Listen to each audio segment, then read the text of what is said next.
కాకినాడ నగరంలో ప్రస్తుతం ఉన్న 2 రైతు బజార్లు తీవ్ర సమస్యలతో కొట్టుమిట్టాడుతున్నాయని భారతీయ జనతా పార్టీ జిల్లా జాయింట్ కలెక్టర్ దృష్టికి తీసుకొచ్చింది. బీజేపీ సీనియర్ నాయకులు దువ్వూరి సుబ్రహ్మణ్యం నేతృత్వంలో బీజేపీ బృందం జాయింట్ కలెక్టర్ను కలిసి వినతి పత్రం అందించింది. ఈ సందర్భంగా బీజేపీ సీనియర్ నాయకులు దువ్వూరి సుబ్రహ్మణ్యం మీడియాతో మాట్లాడారు. జేసీని కలిసిన వారిలో బీజేపీ ఎస్సీ మోర్చా జిల్లా అధ్యక్షులు ఏడిది కృష్ణ, 41వ డివిజన్ మాజీ కార్పొరేటర్ గోడి సత్యవతి, నాయకులు బొక్క వెంకటరమణ, గోడి వెంకట్, వణకూరి శివగణేష్ తదితరులు పాల్గొన్నారు.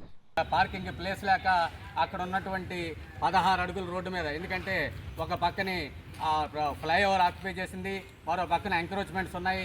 అయినప్పటికీ అక్కడ 16 అడుగుల రోడ్డు మాత్రమే అక్కడ వెహికల్ ట్రాఫిక్ ఉంది. అయినప్పటికీ ఆ 16 అడుగుల రోడ్డు మీద ఈ వెహికల్స్ అన్నీ కూడా పార్కింగ్ చేయడం వల్ల ఏమాత్రం అటు ఆర్టీసీ బస్సులు కానీ లేదా ప్రజలు నడవడానికి కూడా ఎటువంటి అవకాశం లేనటువంటి పరిస్థితి ఏర్పడుతోంది. అదేవిధంగా గాంధీనగర్ రైతు బజార్ గాంధీనగర్ రైతు బజార్ దగ్గర సుమారు 50 సంవత్సరాల క్రితం ఒక షాపింగ్ కాంప్లెక్స్ నిర్మాణం చేస్తున్నారు.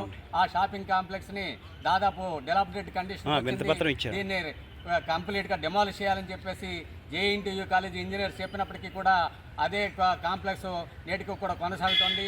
అది వాస్తవానికి ఆ షాపింగ్ కాంప్లెక్స్లో ఎవరైతే లీజుకి తీసుకున్నారో వాళ్ళు ఎవరో కూడా షాపింగ్ కాంప్లెక్స్లో ప్రస్తుతం అయితే లేరు.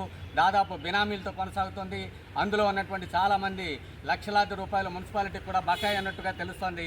కాబట్టి కాకినాడ గాంధీనగర్ రైతు బజార్ కానీ పేర్రాజుపేట రైతు బజార్ కానీ సమస్యలను పరిష్కరించాలని చెప్పేసి ఒక డీటెయిల్డ్ మెమరాండం జాయింట్ కలెక్టర్ గారికి ఈరోజు ఇవ్వడం జరిగింది. జాయింట్ కలెక్టర్ గారు అక్కడ సమస్యలు ఉన్నాయని అంగీకరిస్తూ వాటిని పరిష్కరించడానికి మా ప్రయత్నం చేస్తామని చెప్పేసి చెప్పడం జరిగింది. ఈ సందర్భంగా జాయింట్ కలెక్టర్ గారికి భారతీయ జనతా పార్టీ తరఫున కృతజ్ఞతలు తెలియజేస్తూ ఉన్నాం. Thank you.